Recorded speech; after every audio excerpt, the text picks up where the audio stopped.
તાજેતરમાં જ દાહોદની તોડની સ્કૂલના પ્રિન્સિપાલે વિદ્યાર્થીની સાથે રેપનો પ્રયાસ કર્યા બાદ હત્યા કરી હોવાની ઘટના સામે આવી છે। ત્યારે વધુ એક નરાધમ પ્રિન્સિપાલ સામે પણ આવી જ એક કિસ્સો સામે આવ્યો છે। સુરત જિલ્લાના માંડવી તાલુકાના નરેન આશ્રમ શાળાની ધોરણ 7 અને 8ની 4 વિદ્યાર્થીનીઓની આચાર્યએ છેડતી કરી છે।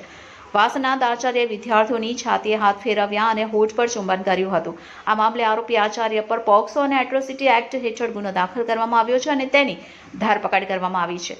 તો માંડવી તાલુકાના નરેન આશ્રમ શાળામાં વિદ્યાર્થીઓની છેડતીનો બનાવ સામે આવ્યો છે। ગુરુ અને શિષ્યના સંબંધને શર્મસાર કરતી આ ઘટનાને લઈ લોકોમાં ભારે રોષ જોવા મળી રહ્યો છે।